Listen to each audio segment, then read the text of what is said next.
8 മാസമായി മകളെ കാത്തിരിക്കുകയാണ് ഈ അമ്മ. ഞങ്ങൾ മുട്ടാവുന്ന വാതിലുകളെല്ലാം മുട്ടി, എല്ലാ സ്ഥലങ്ങളിലും പരാതി കൊടുത്ത് ആരും കണ്ടെത്തി തന്നിട്ടില്ല. മക്കൾക്ക് ചോക്ലേറ്റ് വാങ്ങാൻ കാറിൽ നിന്നും ഇറങ്ങിയ സമീറ പിന്നീട് തിരിച്ചു വന്നിട്ടില്ല. 3 കുഞ്ഞുങ്ങളെ അനാഥരാക്കിപ്പോയ യുവതി ഇപ്പോൾ എവിടെ? പോലീസ് പട്രോൾ രാത്രി 10-ന്. സ്പെഷ്യൽ ഡിബേറ്റ് തുടരുന്നു. Advocate V P. രാധാകൃഷ്ണൻ, നമ്മുടെ നാട് എപ്പോഴും ഈ തീവ്രവാദ സ്വഭാവമുള്ള ആക്രമണങ്ങളെ വളരെ ശക്തമായി അപലപിച്ചിരുന്നു. ശക്തമായി അതിനെ നേരിടുന്നതിൽ നിയമ സംവിധാനങ്ങളും വലിയ ഒരു അളവ് വരെ വിജയിച്ചിരുന്നു. അന്വേഷണ ഉദ്യോഗസ്ഥരും ഏജൻസികളും കാര്യക്ഷമമായി അതിൽ മുന്നോട്ട് പോവുകയും ചെയ്തിട്ടുണ്ട്. കോടതികളും വളരെ ഗൗരവത്തോടു തന്നെയാണ് ഈ വിഷയം എടുത്തിരിക്കുന്നത്. പക്ഷേ ഇത്തരം സാഹചര്യങ്ങൾ വർദ്ധിക്കുന്ന ഒരു സ്ഥിതിക്ക് നമ്മുടെ നിലവിലെ നിയമ സംവിധാനത്തിൽ ഇനിയും കാതലായ മാറ്റങ്ങൾ വരേണ്ടതുണ്ടോ? ഈ നമ്മുടെ നാടും പ്രത്യേകിച്ച് കേരളവും ഒരു തീവ്രവാദ തൽപരരുടെ ലക്ഷ്യസ്ഥാനങ്ങളിൽ ഒന്നായി മാറുമ്പോൾ ഏതു തരത്തിലുള്ള ഒരു ലീഗൽ വിജിലൻസാണ് നമ്മുടെ നാടിനി മുന്നോട്ട് വെക്കേണ്ടത്?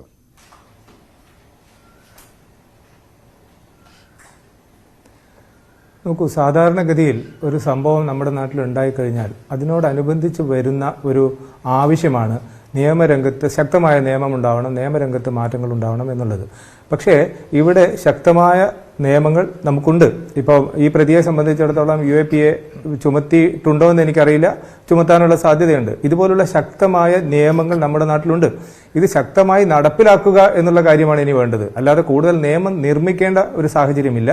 നിയമം ശക്തമായി എഫക്റ്റീവായി നടപ്പിലാക്കുക എന്നുള്ളതാണ് ഇത്തരം തീവ്രവാദ പ്രശ്നങ്ങൾ നമ്മുടെ നാട്ടിൽ ഒഴിവാക്കാൻ വേണ്ടി അടിയന്തരമായി ചെയ്യേണ്ട കാര്യം അതാണ്. നേരത്തെ ഇവിടെ രാജ്മോഹൻ സാർ പറഞ്ഞു കോഴിക്കോടൊന്നും നമ്മൾ ഇതുപോലുള്ളൊരു സംഭവം കേട്ടിട്ടില്ല, അല്ലെങ്കിൽ കേരളത്തിൽ കേട്ടിട്ടില്ല എന്ന്. അദ്ദേഹം പറഞ്ഞത് ശരിയാണ്. തൃശ്ശൂരുള്ള ഒരു സ്ഫോടനത്തിൽ മാത്രമേ ആൾ മരിച്ചിട്ടുള്ളൂ. പക്ഷേ ഈ കോഴിക്കോട് കുറച്ച് വർഷങ്ങൾക്ക് മുമ്പ് കോഴിക്കോട് 2 സ്ഫോടനങ്ങൾ ഉണ്ടായിരുന്നു. അത് ഒരു ഇതേപോലുള്ള എന്ന് തന്നെ പറയാവുന്ന ചെറിയ രീതിയിലുള്ള 2-3 സ്ഫോടനങ്ങൾ നമ്മുടെ മാവൂർ റോഡും അതുപോലുള്ള പ്രദേശങ്ങളും ലാക്കാക്കി ഉണ്ടായിരുന്നു. അതിൽ പ്രതികളെ പിന്നീട് പിടിക്കുകയും ചെയ്തു. അങ്ങനെയുള്ള സംഭവങ്ങൾ ഉണ്ടായിട്ടുണ്ട്. അപ്പോൾ നമ്മുടെ നാട്ടിൽ ഇത് പലപ്പോഴും ഒരു എക്സ്പെരിമെന്റൽ ബേസിസിലാണോ, എന്താണ് ഇവരുടെ ഉദ്ദേശം എന്നുള്ളതിനെ പറ്റി അന്ന് തന്നെ ശക്തമായ ഒരു അന്വേഷണം ഉണ്ടായിരുന്നെങ്കിൽ ഒരുപക്ഷെ നമുക്കിപ്പോൾ ഒരു ഉത്തരം കിട്ടുമായിരുന്നു. പക്ഷേ അന്ന് അതിലെ പ്രതികളെ പിടിച്ചു. അതിനുശേഷം അതിലേക്ക് നയിച്ച കാരണങ്ങൾ എന്തെല്ലാമായിരുന്നു, ആരെല്ലാമായിരുന്നു അവരുടെ പിന്നിൽ, ആരെങ്കിലും ഉണ്ടായിരുന്നോ ഇല്ലായിരുന്നോ, ഇതുപോലുള്ള കാതലായ ചില ചോദ്യങ്ങൾക്ക് നമുക്ക് ഉത്തരം കിട്ടിയിരുന്നില്ല എന്നുള്ള കാര്യം നമ്മൾ ഓർക്കേണ്ടതുണ്ട്. ഇത് തന്നെയാണ് ഞാൻ നേരത്തെ പറഞ്ഞത്.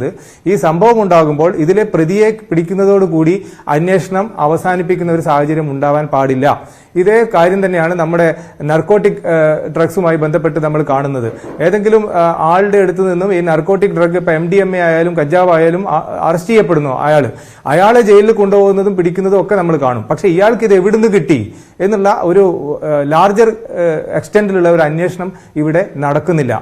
ഇതുപോലെ തന്നെയാണ് ഭീകരവാദ പ്രശ്നമായാലും ഏത് ക്രിമിനൽ ആക്ടിവിറ്റി ആണെങ്കിലും അതൊരു വ്യക്തി സ്വയമേവ ചെയ്തതാണോ, അയാളിൽ ഇത് നിൽക്കുന്നുണ്ടോ എന്ന് അറിയണമെങ്കിൽ അതിനെ സംബന്ധിച്ചുള്ള ശക്തമായ തുടരന്വേഷണം വേണം. ഈ തുടരന്വേഷണം ഇല്ലായ്മയാണ് നമ്മുടെ നാട്ടിലെ പ്രശ്നം, അല്ലാതെ നിയമങ്ങളില്ല എന്നുള്ളതല്ല. ഒന്നുകൂടി പറയട്ടെ, നേരത്തെ മനു ഇവിടെ സൂചിപ്പിക്കുകയുണ്ടായി, ഇതിൽ ഈ ആക്രമണത്തിൽ ഇപ്പൊ ന്യൂനപക്ഷ സമുദായത്തിൽപ്പെട്ട ആളുകൾ തന്നെ മരിച്ചു എന്ന്. കാതലായി നമ്മൾ മനസ്സിലാക്കേണ്ട ഒരു വിഷയം, തീവ്രവാദികളെ സംബന്ധിച്ചിടത്തോളം ഒരു ഡാമേജ് ഉണ്ടാക്കുക രാജ്യത്തിനെതിരായുള്ള ഒരു യുദ്ധമാണ്. ഇപ്പൊ അജ്മൽ കസബും ടീമും മുംബൈ സിറ്റിയിൽ ഇറങ്ങി ചറപറ വെടിവെച്ച സമയത്ത് ജാതിയും മതവും ചോദിച്ചിട്ടല്ല അവർ വെടിവെച്ചത്. അവരുടെ ലക്ഷ്യം ഇന്ത്യയെ തകർക്കുക എന്നുള്ളതാണ്. ഇന്ത്യയെ തകർക്കുക, ഇന്ത്യയുടെ ഭദ്രതയെ തകർക്കുക, ഇവിടുത്തെ നിയമ സംവിധാനത്തെ തകർക്കുക. ഈ ഉദ്ദേശവുമായി വരുന്ന ആളുകൾക്ക് ജാതിയും മതവും ഒന്നുമില്ല. അവരെ നയിക്കുന്നത് മറ്റു ചില കാതലായ ലക്ഷ്യങ്ങളാണ്. ഈ ലക്ഷ്യങ്ങളിലേക്ക് ഇവരെ ഒരുപക്ഷെ മസ്തിഷ്ക പ്രക്ഷാളനം നടത്താൻ വേണ്ടി മതം പോലുള്ള കാര്യങ്ങൾ അവർ ഉപയോഗിക്കപ്പെടുകയാണ്. ഇതാണ് നമ്മൾ മനസ്സിലാക്കേണ്ടത്. ഇതൊരു നർക്കോട്ടിക് ഡ്രഗ് ഉപയോഗിക്കുന്നത് പോലുള്ള ഒരു സാഹചര്യത്തിലേക്ക് ഇവരെയൊക്കെ നയിക്കുകയാണ്. അപ്പൊ എങ്ങനെയാണ്, എവിടെ നിന്നാണ് ഇതിന്റെ പ്രഭവ കേന്ദ്രം എന്താണ് എന്നുള്ള കാര്യത്തിലേക്കാണ് നമ്മൾ അന്വേഷണം മുന്നോട്ട് പോകേണ്ടത്.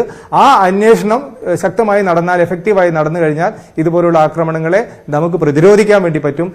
നമ്മുടെ നിയമ സംവിധാനം അതിന് ശക്തമാണ്. നമ്മുടെ നിയമങ്ങളും അതിന് ആ രീതിയിൽ ശക്തമായ നിയമങ്ങൾ തന്നെയാണ്. കോടതിയും നീതിന്യായ വ്യവസ്ഥയും ഇത് നേരിടാൻ പര്യാപ്തമായ അവസ്ഥയിൽ തന്നെയാണ് നമ്മുടെ നാട്ടിലുള്ളത് എന്നുള്ള ഒരു തിരിച്ചറിവ് നമുക്ക് വേണം. ആ തിരിച്ചറിവ് നമുക്ക് നമ്മുടെ സമൂഹത്തിൽ ഉണ്ടായാൽ മാത്രമേ നമ്മുടെ പൗരന്മാരെ സംബന്ധിച്ചിടത്തോളം അവർക്ക് ആത്മവിശ്വാസവും ധൈര്യവും ഉണ്ടാവുകയുള്ളൂ എന്നും നമ്മൾ മനസ്സിലാക്കണം.